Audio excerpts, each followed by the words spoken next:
guitar player named George Leonard, and they came up for a weekend in the studio, and they threw this in. You know what I like about this? It's really snappy. Really snappy. So welcome to the SnapCast podcast. Absolutely. Is that going to be our new intro music right there? It might be. We're going to audition a couple of things. Man, that's dope. But that was something that I found yesterday.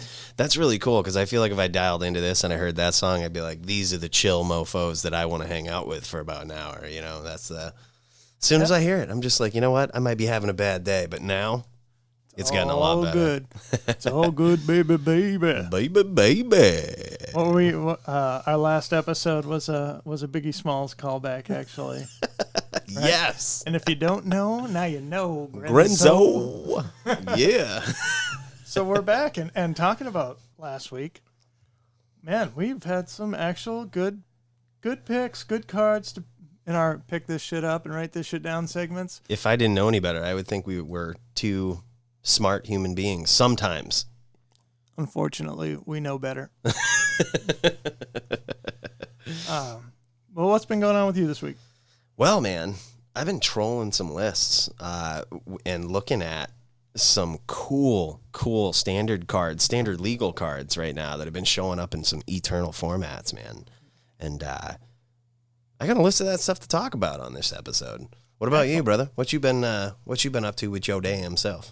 So I've been playing a little bit, but I've also been doing my homework. I'm in a master's business administration program, and I'm working on an economics course right now. And I took micro in undergrad. I'm doing some serious calculus, and in this one it's a little tougher, but I was reminded of some great principles that really could apply. You're going to start applying some of this shit to Magic, ain't you? I hope so.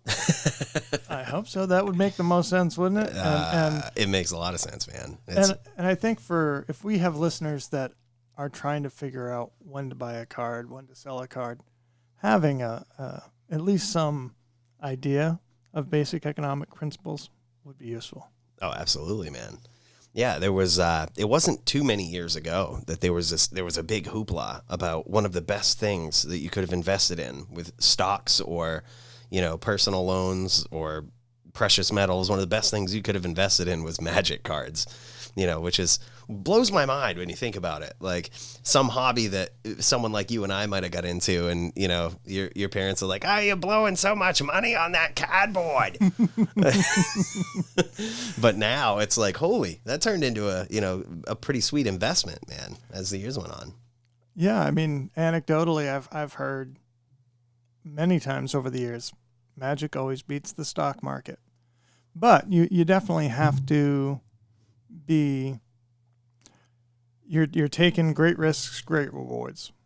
Actually, in some of my thinking this week was comparing the format investing to different levels of money investing. So legacy, real estate, right? Legacy and vintage, right? Legacy and vintage. That's like buying real estate. It really is. Some of it's actually more expensive than real estate. Commander. Investing in Commander staples. Looking at that like your 401k. You think that's more of like a retirement plan for Commander? So there's a lot of overlap between Legacy and Vintage and Commander. But with a 401k, you're putting in a little money every week.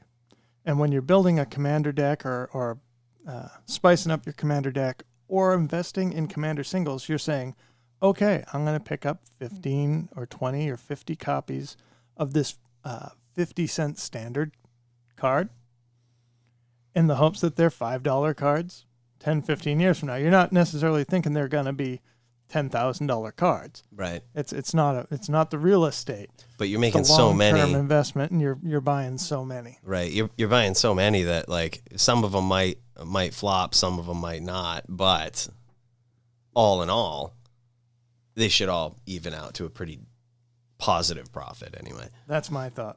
So that's good. I'm just throwing this at Mike. Mike, we haven't talked about this at all before. This is new to me too, guys. Modern.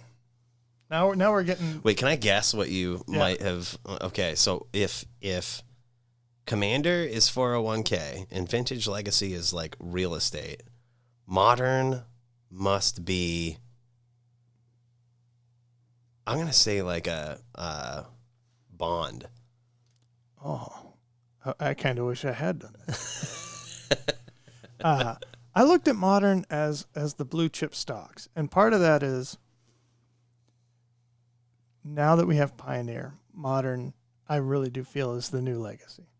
It's going to be the most played Eternal format.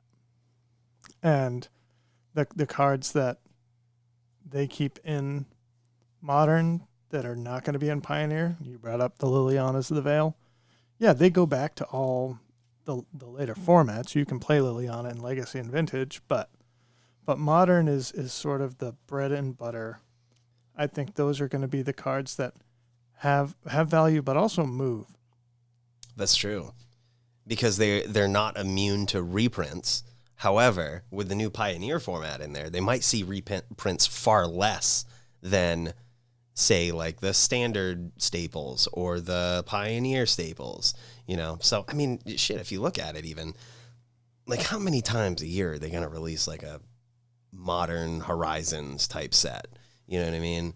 Like that's the thing. Hell, is it once a year? Okay, great. Like, you know, even then, they're not, you know, the staples aren't seeing many reprints at that point. No, and we're coming off, I mean, 2018, 2019, we had Masters 25, Iconic Masters, Modern Horizons. Like, they dumped a lot. They really blew their wads there trying to sell us those Masters sets. And speaking for myself, we bought them. I sure did, man. They're still on the friggin' market, man. You can still go to Walmart every once in a while and pick up like a 3-pack of Modern Horizons for like $21. Heck yeah. Look at that. He's even got it on his list of stuff to talk about. Just call me. Can you read upside down and backwards? Call me Mike, SnapCast Savant.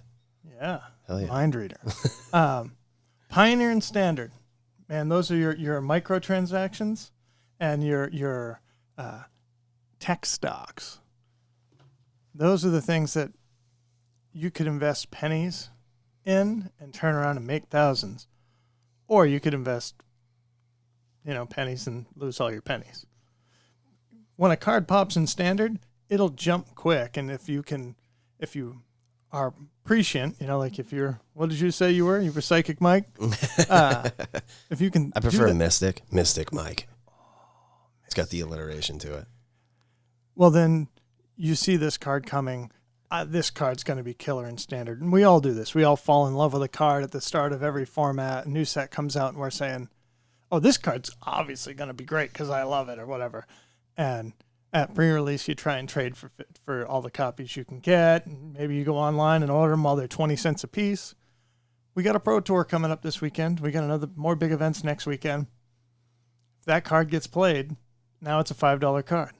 Yeah, you had, talking about how well stocks do, if you got these cards for 20 cents and they go up to $5, you're not getting that on the stock market this week. Right.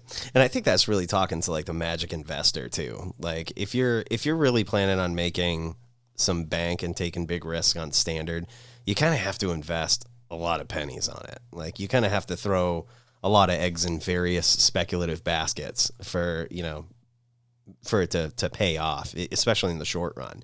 And then the challenge comes of getting rid of the stuff, right? Like, so let's say you invest in something at, $5 a pop and you buy 100 of them and it goes up to 20. Like, okay, well now, like you gotta post all 100 of these online or go on to your eBay, local shop on your or TCG player store. Yeah. Like it's kind of a lot of work to get rid of that. So I think the big thing too is like, if you're going to do that, if you're really going to throw some pennies in a basket, you should really have a lot of faith in that card. Like, you should at least that card going up by like 300-400%. Well, and especially, it's the same thing. People feel really comfortable playing around with penny stocks. Oh, yeah. Like, I'll buy 100 shares of this stock, and if it doubles, that's great. I have $2. But with Magic cards, you're right. If you're talking about $5 cards, that's a actual sum of money that you could reasonably invest in something else. You're gonna be like the Wolf of Magic over here, man. Oh, I don't know. They were even talking about that shit in Wolf of Wall Street. You ever seen that movie? No. Talking about like penny stocks and shit. Like there were some big scams associated with it in the movie, but but at the same time, like, you know, that could be you, man. That's how you're talking right now. Well, and there are certainly, you know, there are other MTG finance podcasts. I listen to one called MTG Fast Finance. I give those guys a lot of credit. They know their stuff, and they're educated in this way about how real market economics can impact Magic cards. They look at the print volume of a set and then look at how many copies might be opened on a weekend before they decide about investments. I'm more going with my gut, but I understand some of this stuff. Yeah. So you're usually pretty good at predicting that stuff too, man. Some of the stuff that you say has just been pretty on point. Like, you know, for example, one of the things we talked about in a couple podcasts ago was something that, like, when you brought it up to me, I was like, yeah, I get it. Like, I can see some value there. Like, that's a good card. It's definitely worth more than like the $2 that it was at. What he's telling me is he really wasn't buying it. I'm pretty honest. I would say if I'm not buying it, like that Setessan champion that you were talking about, I wasn't buying that. I was like, I stated, you know, for the record, I don't agree with this. But at the same time, man, you talked about Golos Tireless Pilgrim. And if we go here, actually pull up MTG Top 8. Yeah. And then check out the Legacy branch here. We're going to go check out one of these tournaments because Golos Tireless Pilgrim actually friggin' finished first in one of these tournaments over here. So Golos Post. Yeah, this is insane, man. So we just pulled up a list from the 1 Degree LPL Open in 2020 at Epic Game. Looks like it was in Brazil. 68 players, so, you know, a limited pool, but it gets a 2-star rating from the from MTG Top 8, which means it's a slightly bigger tournament. Dude, this was an insane list of decks to go down and look at right here. But I knew I had to tell you about this. As soon as I saw the top deck list over here, I said, Jesus Christ, Brad does it again. Like, here he was talking about Golos. And here I was thinking, yeah, I mean, you're right. It has a lot of value. Anybody can look at it and be like, this card's got a lot of value. But to think that it would show up in fucking Legacy, man. Yeah. Like, look at this. And I was thinking this is a long-term Commander staple. Now, if it's actually got legs in a constructed format, man, I hope you got them last week. I think they're at $4 now. I can't remember exactly what they were at when you were talking about them, but I think they were around $2, $2.50, something like that. Speaking of those penny stocks right there and like the small jumps right there, if you would have got like 50 of those at $2, like, well, look at that. You just about doubled your money. Yeah, just about double your money, man. It's worth $4 now. And I think that, I mean, probably is largely due in part to its performance in this deck, in this tournament. Like, I haven't even seen this so much in the standard deck before this. You know what I mean? No, I'm looking at this and I say the same thing that I always say whenever I see Legacy. I'm like, oh, I got that card. I got that card. I got that. Oh, I can't afford that card. Yeah, I'm seeing the City of Traders. City of Traders and Grim Reserve Monoliths. List. Oh, 4 Grim Monoliths. Candelabra of Thanos. 3 of those. Man, get out of town. That's just gross. I mean, it's only list priced is like $2,900 at TCG Player. Dude, this card in this deck right here called Manifold Key. Don't you love this card? Oh, man, it's so cool. It's just a direct reprint, basically, of Voltaic Key. I mean, basically a direct reprint with something else. Mm-hmm. Like, that's so cool. I know Voltaic Key wasn't on, like, the reserve list or anything. They're fully allowed to reprint this, you know, but at the same time, like, they just amped up Voltaic Key and put a whole nother cool ability on it. Like, this is so dope, man. And then did you see this awesome edition right here? Like, the Yugen the Ineffable.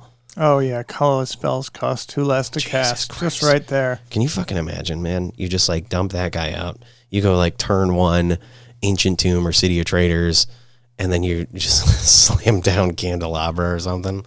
And then, like, turn 2, you lay another one of those fat lands down, and then bam, you're slamming out, slamming out Yugen. Then you're dumping your hand full of Grim Monoliths and like, boop, boop. Sorcerer's Spyglasses for free. Like, how stupid is that, man? Even your Manifold keys are coming out. Jesus, man. Can you imagine that? Just like one of those Grim Monoliths, a Manifold key after dumping a Yugen.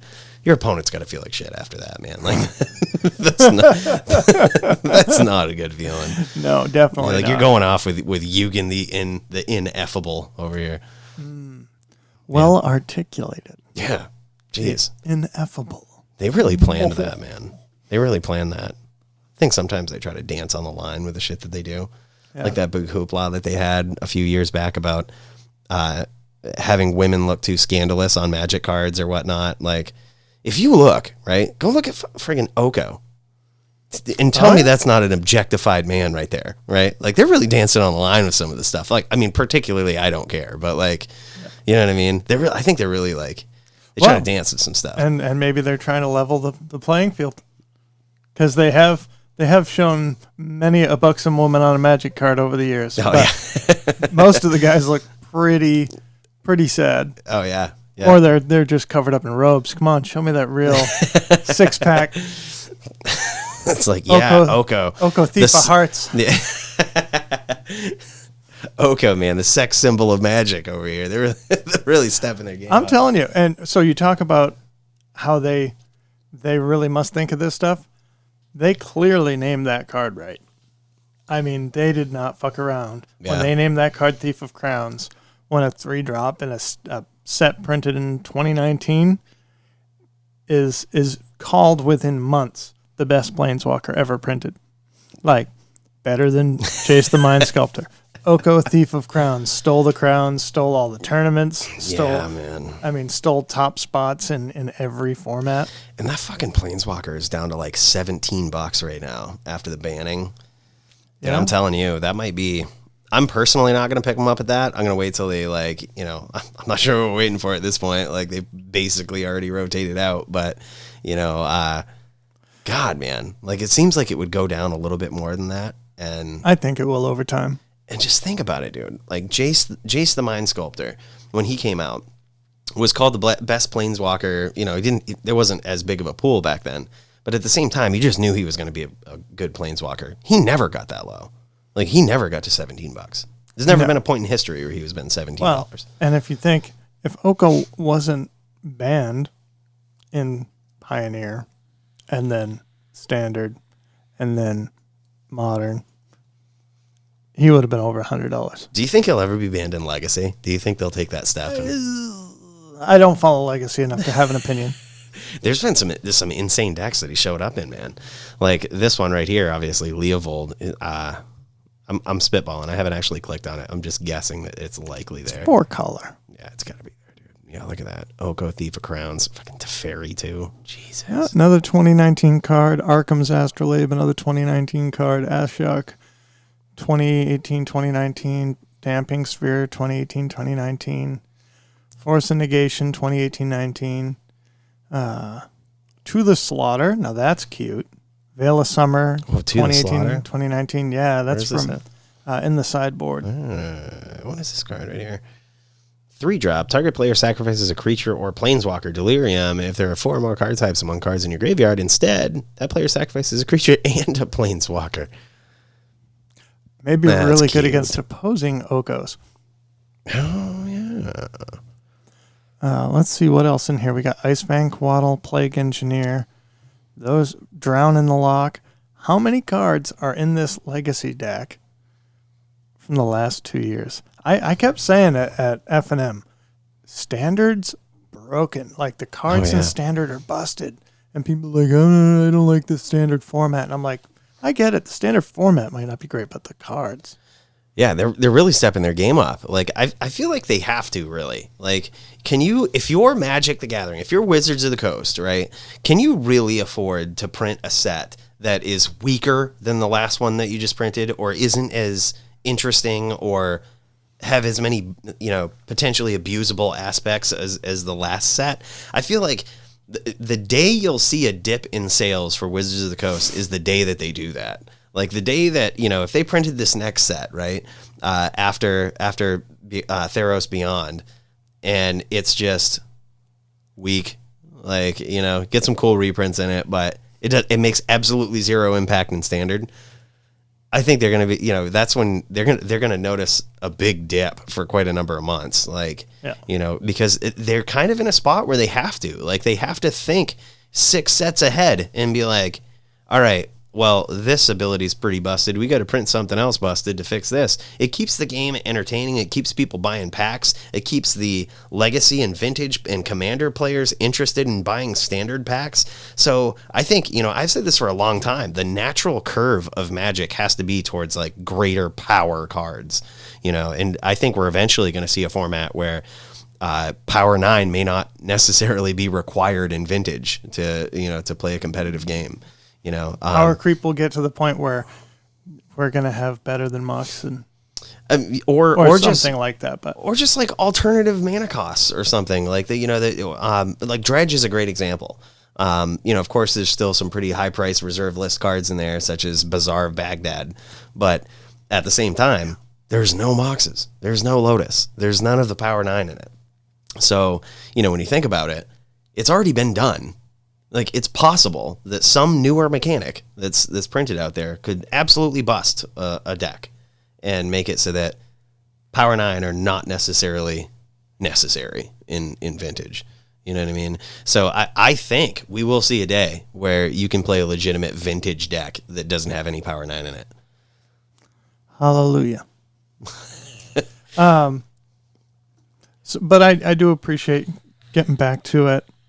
Recognizing Golos, you know, we called sort of as a write this shit down card a few weeks ago to just say trade into copies where you can, pick them up where you can. It will just keep going up, and seeing it actually get tournament play only gives more credibility to that theory. Oh man, I can't believe it. I was so blown away to see this in first place. So this was another card you talked about. I'm not sure. I don't think you talked about it on the podcast, but this was in one of our crazy conversations that, you know, that you and I have at the shop, or, you know, whenever we're gaming, playing some Commander.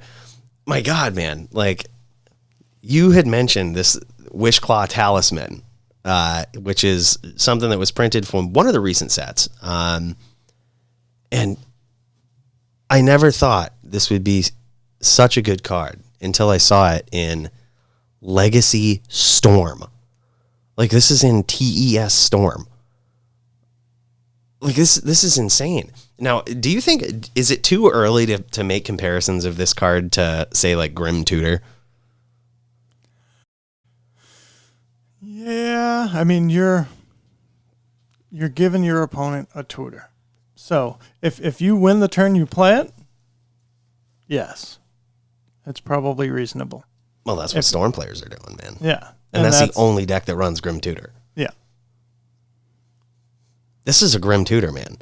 This is the what was it? The replacement that you were talking about? Not supplements, but the... So we're thinking about those economics terms. Yeah. When you're comparing prices of related goods. Yes. When there's something that's similar in function, even if it's slightly inferior, if product A is only slightly superior but way more expensive, product B is going to end up being more expensive, because over time people are going to gravitate towards something that is a related good or something that is considered a substitute. Well, in that case, there's in economics the two terms would be substitutes and complements. Yes. And so if one product or one card can be substituted in for another card, and one of those cards is more expensive, the substitute will also climb in value. And what an incredible substitute this is. Like, if you think about it, Grim Tutor says it's 2 black mana and 1 colorless, so 3 mana, and it says search your library for a card and put it in your hand. You lose 3 life. This says for 3 mana, and arguably 3 better mana, it's black and 2 colorless. Yep. Do the same damn thing, except you don't lose 3 life. I mean, effectively, that's exactly what it is on that turn. Your opponent does not get to untap. Like, if you're playing Storm and you're trying to go off, if they untap, you're probably losing anyway. Like in form and function, this is a Grim Tutor, man. So, are you saying write this shit down, or are you saying snap this shit up? I'm saying this is, it's not going to get any lower than 69 cents, man. Snap this shit up right now. If your economic theories that you're learning about in your college education have any weight to them, I would say that then you definitely want to pick this up. Grim Tutor's like $200, and this is 69 cents, and this is arguably better. Like this is, and here it is, second place in a legacy deck. I don't see Grim Tutor in there. No, not at all. No Grim Tutor. Dude, I didn't think when you started telling me that theory earlier, I was just like, man, you know what I was going to say? If you brought it up on the podcast, I was going to say, yeah, substitutes are like, okay, but you mentioned slightly inferior. I feel like in Magic, a lot of times, if it's slightly inferior, that could mean a big difference in the match. You know what I mean? But with this card, not at all. Right. But so we talked a couple of casts ago about Cradle of Itlimoc versus Gaia's Cradle. Right. Cradle of Itlimoc is not Gaia's Cradle. I can't afford a Gaia's Cradle. I can afford a Cradle of Itlimoc. In a lot of game states, they're effectively the same. I mean, once you flip it, they're the same. So once you meet that criteria. Right. For somebody that has any budget constraint whatsoever, they're going to make that determination as well to say, I can't afford a Gaia's Cradle. This card is 80%. It's 100% there if I can meet the criteria. Right. And I can meet the criteria 80% of the time. Did you take stats? If you get 100% of the effect 80% of the time, it works every time, like Sex Panther. That was not in my... I don't think they taught you that in economics class, man. I think you've been watching too much Step Brothers. But dude, this isn't even... This is... I mean, I guess, yes, slightly inferior, but I mean, to no significant degree at all. Well, I don't think this is inferior. I might not either, honestly. Like I said, I mean, the only time you'd get jammed with this is if, like, per se, you were playing it against, like, a Death and Taxes deck where they're bringing in some sort of Stony Silence effect for your Lion's Eye Diamonds anyway, and it happens to hit this. But but they're not doing that. Like, a Death and Taxes deck is just trying to jam Thalia-like effects on you. Like they're either which trying also to, does. I mean, I guess would make either cost 4. So exactly, but both of them cost 4. But at the same time, you can slam this out and then next turn go off with it. You know what I mean? Like, at the end of their turn, activated or something. Like, this card is also a lot of fun in Commander, and it's very political because you can pass this to someone of your choosing. An opponent. Yes. An opponent. Yeah. So you don't even have to target them. You just like choose, and you say, "Yep, all right, hey Brad, all right, you're gonna gain control of this." Yeah. And then you can want to tutor something up, and then I can pass it off to somebody else or give it back to my friend. Yep. Yeah. Wow. So I'm looking at this list, and I'm trying to find an example of another concept, which goes along with this substitutes concept, where if you can exchange one card, one product for another, they're going to have like value trends. Complements, which is if one card makes another card better, they will both go up. That's really interesting. And so that's a pretty common concept, I think, for a lot of Magic players. Oh, they just printed a new set.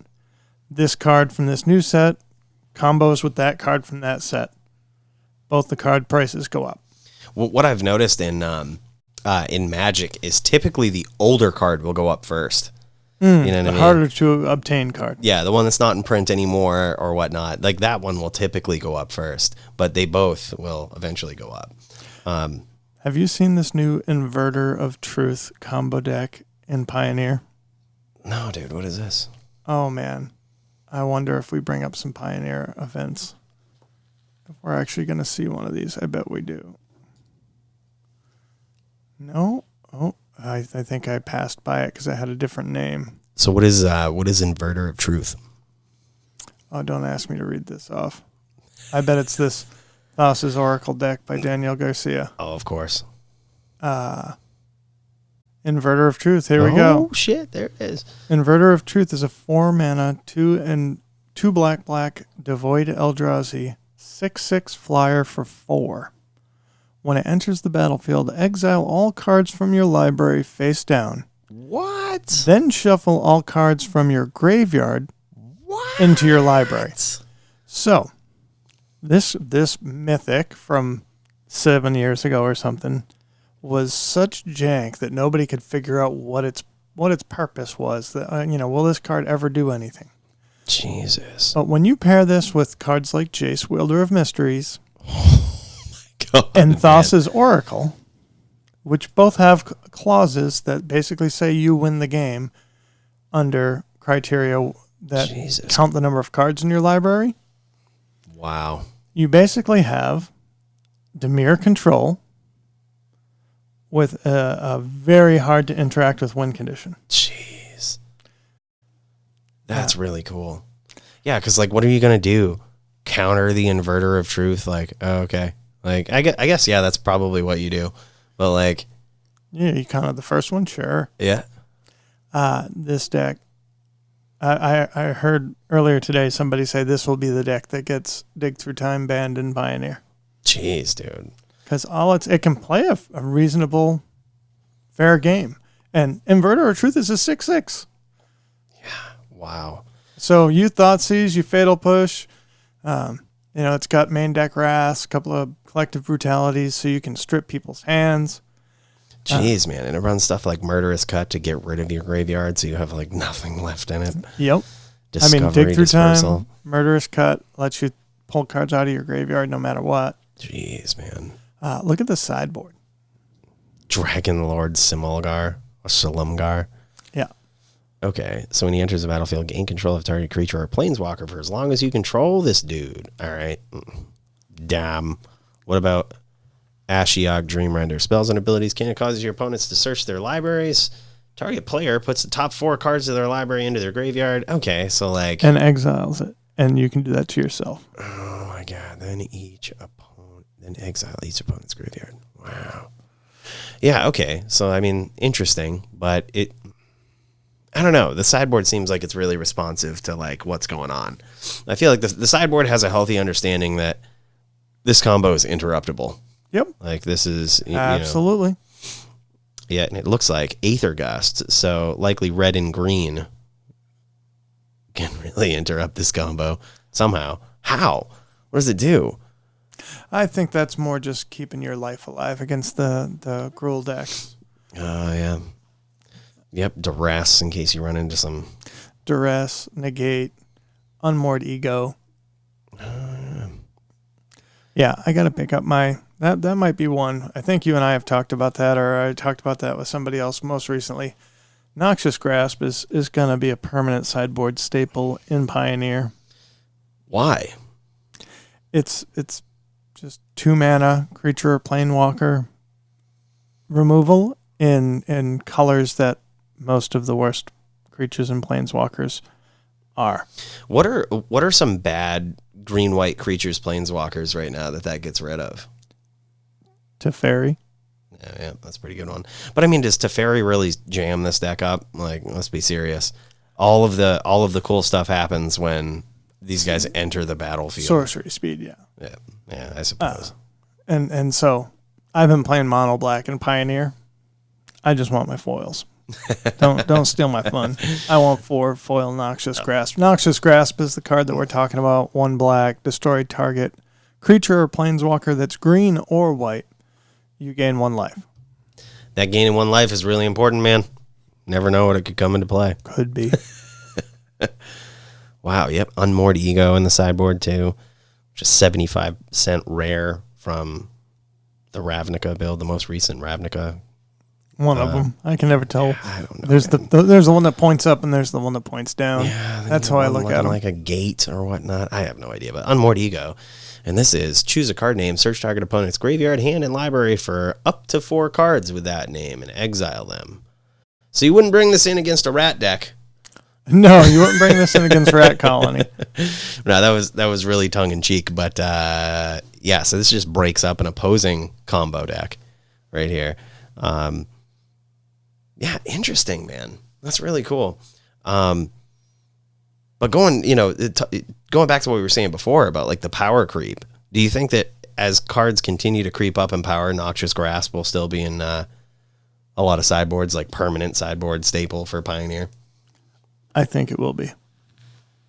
What if they like reprint some Swords to Plowshares or some shit? There's always a what if. There is always a what if. But I mean, so you've got Murderous Cut in the main deck. Destroy target creature. Yep. That's great. You can get it as low as 1 black and it will kill anything. But it doesn't hit a Planeswalker. Yeah, that's true. Yeah, neither does Fatal Push or Swords to Plowshares, honestly. So, yeah, I guess so, man. It's the modality. A couple of years, maybe, well, I guess not a couple of years ago, maybe about a year ago, I heard a lot of people talk about Wizards' push towards modality as a way to make best of one a more functional format when they knew that they were going to release Alina. Alina? Who's Alina? Don't tell. And why isn't she on the podcast? Seriously. But yeah, when they were going to release Arena, they were working on a lot more modal spells. So you had the like the Goblin Locksmith or the Crater Maker that you could sacrifice to destroy a colorless permanent. God, that card's so good too. It is so good because it can swing, it can kill a thing, like it does it all. Can also deal 2 damage to a creature, don't forget. Yeah. Or player maybe too. Yeah, it's pretty vicious, man. It's a goblin deck staple for sure. Yeah. And so that just more cards with more text on it, more modal cards. Mm. Yeah, that's really good, man. Yeah, I see what you're saying. Man. Yeah, there's been some just insane stuff that's been going on in Standard these days. Like this power creep we're talking about. I seriously just think it's only gonna get worse or better, really, if you can, depending on how you look at it. Excuse me, it's been a long day. Hey, look at that Labyrinth of Scophos. What's this? Oh, the new down, bam. Yep, this is the new Maze of Ith. Yeah. Yep. Like $2.50. $2.50. That thing was just printed a week ago. I mean, it's not even. It would only be legal this Friday, right? Yeah. So I saw this earlier when I was looking at it, and you know what's really friggin' weird about this deck is Maze of Ith isn't really that unaffordable. It's like $20-$25, and it's not in this deck. Yeah, if you're playing a $3,000 deck, you can afford Maze of Ith. Right. It's not in here. Like they're using this in lieu of Maze of Ith. Mawin, what are you doing? I think it's just because it taps for a mana. Maze of Ith does not tap for a mana. Oh, well. So yeah, that could be it. That very well could be the case. You heard it here first. That's what it is. But then again, I mean, if Maze of Ith is rarely reprinted in such an old card, obviously the ability is more efficient, but how high is this really going to creep in price if like Maze of Ith is only $20 at this point? But who knows, man? That's pretty sweet either way. This deck obviously has the Golos Post obviously had no problem getting to 4 mana, like that's for sure. But moving on from this stuff, there was some other really cool stuff, man. Have you seen the impact that some of the newer Standard cards have had on Modern? Not this week. Man, it gets ridiculous. So this might be the deck that I switch to in Modern now that all my favorite Mox Opals are banned. Well, you did tell us all to buy our Stoneforge Mystics. I assume that you took your own advice. Oh man, yeah, I had 4 of them at that point. Like that's, yeah, man, dude, this deck is so cool. So we're looking at an MTGO Modern League, and I believe this is a collection of decks that had placed first place. So I think that's how this works with these setups. Like anything you see in an MTGO Modern League on MTG Top 8, these decks all placed first in separate leagues. Like I'm pretty sure I heard that somewhere. And hopefully maybe one of our listeners can confirm that. But I believe the reason that these make it is because they are a list of decks that placed first. So all of them are really good and have some really good staying power in the format. So obviously you see Death Shadow on here, but then you see these cool ass archetypes that are like Bant or toolbox style decks. Like these are so friggin' cool, man. Like this concept of like synergy is just exploding in Modern right now. Like look at this deck. We just clicked on the technically third place deck called Collected Bant, and the synergy in this deck is stupid, man. Like here's why I want to play this deck. Like your opponent does not know what the hell to focus on. Like if you're like a poker style Magic player, you can fake your opponent out so bad with some stuff, making them, focus on one thing when you know that they're going to take some time to build up and do what they want to do. You can slam a Stoneforge Mystic and just be like, all right, well, sweet. Can you deal with that? Because that's a pretty powerful card in and of itself. Oh, sweet. You can? Well, that's great. I'm going to follow it up with a Teferi Time Raveler like right after it. Like, oh, what the hell kind of deck am I playing? So then they're thinking, oh, well, shit, I got to get rid of this Teferi. And then you just slam a Collected Company and dump down like 2 Ice Fang Coddles or like an Ice Fang Coddle and a Tireless Tracker. Or you sandbag your collected company and you just counter one of their spells with a spell queller. You know what I mean? It's so out there. Like when they start slamming stuff like Stoneforge Mystic, or you kind of assume that they're on that like aggressive plan, but this is more of like a control-y, toolboxy deck, and it's just it's got that aggro to it. 4 Force Negation in the main deck. 4 snow-covered Ambush Vipers. 3 Deputy Detention. I mean, there's a lot of interaction in here for a creature deck. If you guys want some real truth out there, I have got to friggin' get this card. Ice Fang Coddle. I have 2 of them that I cracked from packs from Modern Horizons. But every time I look at this card, it goes up in price. And like I was at first when it was like $2, I was like, well, maybe it'll go down to $1. And then it came up, it was... Oh, look at that. Was that on there too? Did you have Ice Fang Cuddle on there? No, I have Modern Horizons on here. Oh, of course, man. It's these cards are getting insane.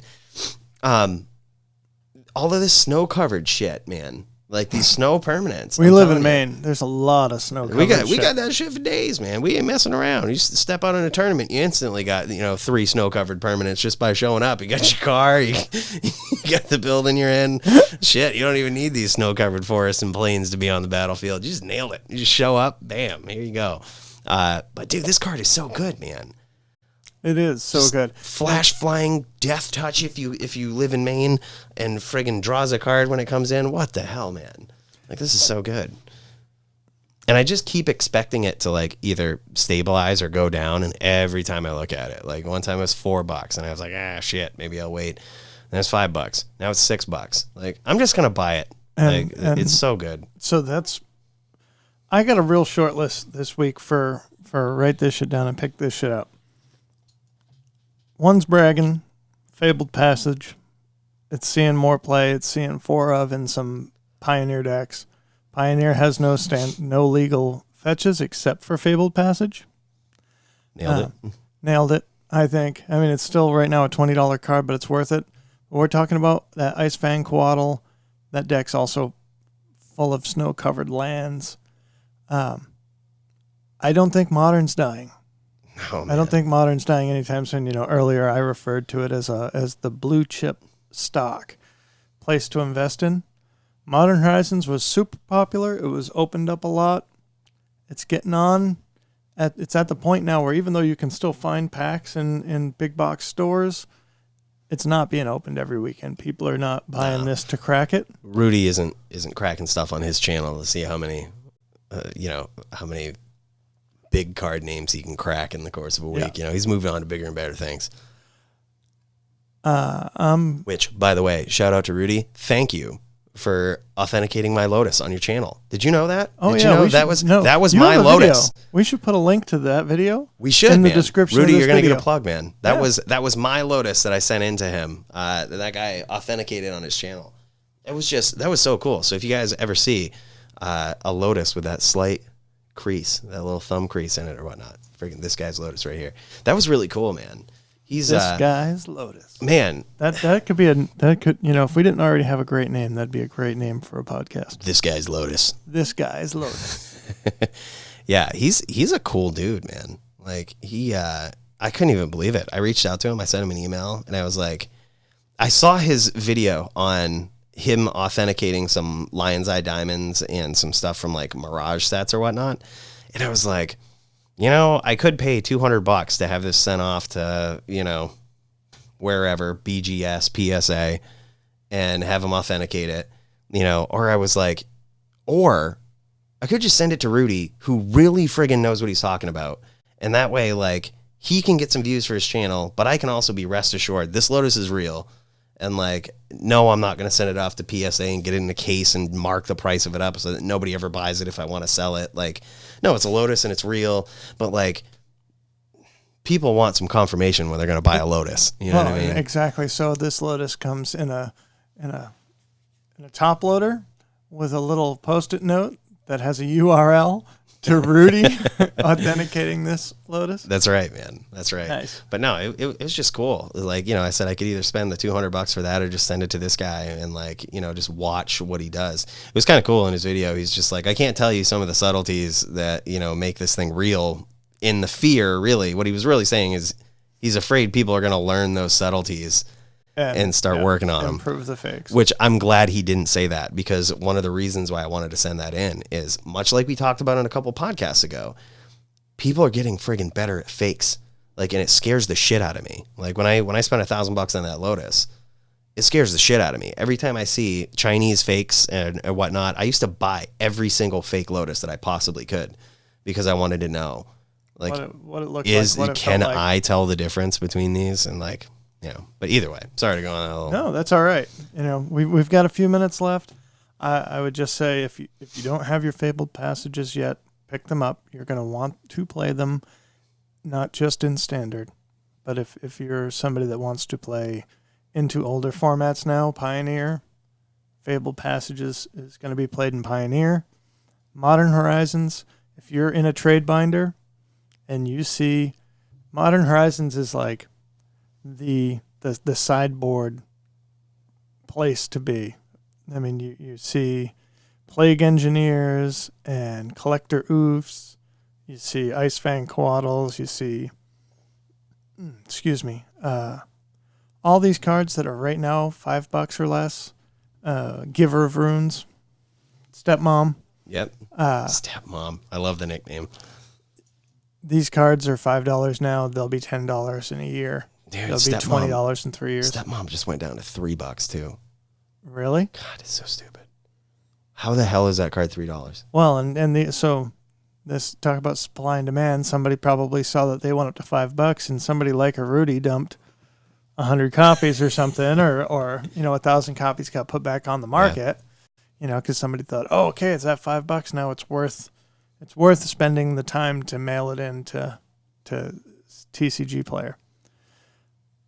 My spicy card, Atarka's Command. Is that the red green? Yeah. Oh yeah, that's really spicy. What's that worth now? Let's look it up. I would completely agree, by the way. I'm surprised that this hasn't really had a huge presence in Pioneer yet. This was a $20 card at one point. Like, this was when it was printed, when it was in Standard, not only was it good in Standard, but it was used all over Modern, Burn. People would, they were looking for an excuse to, splash more green into their Burn decks, and this just gave it to them right here. This was really good. Yeah, it's $3.75 right now. That's not a bad pickup. You can get them for cheaper, too, by the looks. Yep. Lightly played copies for a couple of bucks. Yep. But I think that this will see a pickup. It's Pioneer legal. Nothing else quite does the same thing for this low of a cost. Opponents can't gain life. 3 damage to each opponent. You can put an extra land onto the battlefield, or you can pump your team and give them reach. Dude, it's a skull crack with 2 more modes on it, basically. Right. You can't gain life and take 3 damage. That's skull crack. Yep. So, your skull crack isn't good in this situation? Well, how about you can either put a land into play or put a 1/1 counter on it, dude? Like, you know, and the hidden ability of Atarka's Command that I think a lot of people overlook is the creatures you control get +1/+1 and gain reach. I'm gonna make a ruckus over here. Oh man, I got shit stomped by a burn deck once. I couldn't even believe it. Like I was playing Affinity, the classic version of Affinity, and I freaking swing in with like some flyers. I'm just like, yeah, you're so fucked. I'm like, you're so fucked, man. You kept back your ground blockers. You know, I was surprised by the hidden ability of Atarka's Command at that point. I was just like, what the hell can you have? I was like, you're so dead. I'm gonna, crack you with a vicious cranial plating on a Vault Scourge over the top. Like, what are you gonna do? You gonna burn it? Like, okay. I'll switch it to another guy. No, like, just block it, bro. Yeah, and then he's just like, Atarka's Command. I'm like, yeah, okay, I'm still alive. And he's like, yep.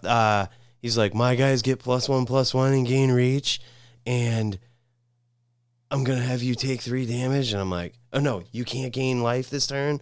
I'm like, oh, shit. Suddenly my Vault Scourge smacking you over the top isn't really that vicious, and it's getting blocked. Like, goddamn. And then I got killed on the backswing. Like it was pretty embarrassing, but that's how it's situations like that where you learn about these hidden abilities. No doubt. Anything you want to talk about before we wrap it up? Dude, I got just one thing to add to the snap this shit up. And that is with the new influx of all of these enchantments from the new Theros set, from everything, we are literally seeing, to go back to these economic terms that you were talking about, we're seeing some legitimate replacements in eternal formats, even legacy. So I'm looking at it was admittedly a smaller tournament, but it was a legacy tournament with a deck type that's resurfaced every once in a while. It's called Enchantress.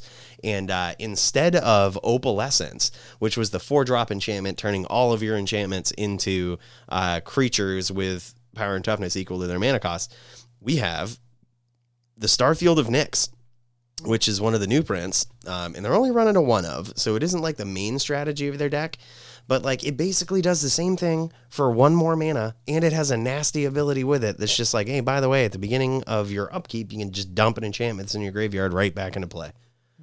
Like, get out of town, man. That's so good. So, I mean, I wouldn't suggest picking that card up, but the card that I would suggest with the influx of all of these different enchantments or whatnot is one of my favorite types of cards to suggest is a card that's on the reserve list, and it's called City of Solitude. This card spiked a while back, and then it went back down. Like, it's always consistently hovered around $5. Right now, you can get copies for like $8. And City of Solitude is just underrated, I think. Players can cast spells and activate abilities only during their own turns. Yeah. So that basically, in that one card for 3 mana, it's an enchantment, 1 green, 2 colorless, and it says just what Brad said. Each player, you can only do stuff on your turn. You can't do stuff on other people's turns. Like, unless you got triggered abilities, that's the only thing you can go off. Like, anything else you can't do. It basically just says, you can't counter my shit either. You know what I mean? For 3 mana, you can't counter my shit. You can't interact with me at all on my turn. Like, I don't plan on interacting with you, so that's fine. It's basically the green Teferi. Yeah, it's really good, man. It's a green Teferi. That's a great comparison, man. It's 3 mana, too, and it's only, you can get copies for like $8 right now. And I think it's a really good pickup. And you can never really go wrong with reserve list cards. Like, you buy them, even if they drop 50%, I promise you're not going to feel bad about it in a few years. Like, they're going to be right back up. They're at $8 to $9 right now for a reason. Like, people are using them. And with this power creep that we keep talking about, there's always going to be more cards that are printed, always more of a reason to bring this into an eternal format. I think City of Solitude at $8 to $9 is a very solitude pickup. You went there. I'm proud of you. Yep. Didn't mess around. I was really hoping that you were going to pull this list up and be like, Brad was right about Citizen Champion. No, it's not going to happen. I wasn't going to say that, man. Although I will say, I did backpedal a little bit because a buddy of mine built a deck on Arena that centers around Citizen Champion. Of course, it's standard, but it was a really impressive deck, man. It's basically standard Bogles. It's it green, runs white enchantments. Yeah, green white enchantments. It's really cool, and that's one of the card draw engines in that deck. I still don't think it's going to be used in any Eternal formats, but god damn, it felt so good to jam that shit in Standard and just be like, what are you going to do? I'm going to give my friggin' elf here vigilance, and what are you going to do? Like, you ain't going to do nothing. Like, this is, it's just so hard to deal with. And then you've got, I'm trying to think of another version of Stepmom for the Alcid and the 1-drop enchantment that you can sack and give protection. Yep. Oh yeah. Exactly, man. It's so stupid. It's so stupid. I may have played that deck a little bit yesterday on Arena. Oh shit. Sell out. Playing Bogles. Man, it was awesome to be back here this week. Hopefully we have some viewers and listeners. Appreciate that we're trying to step our game up every week. We'll get some video content going. You get to see our ugly faces, so our viewers are probably going to drop this week. We understand. Yes, really we might understand. go from 7 to 6. But that's all right. We really want you to see the facial expressions that Brad makes and that I make when I'm surprised by all the shit that he says. I think that should not be discounted in these podcasts. I certainly do every once in a while make some faces. And I wouldn't want anybody to miss out on those. Of course not. So thanks again, Mike. Hey, man. This was awesome. This was awesome. And see you next week.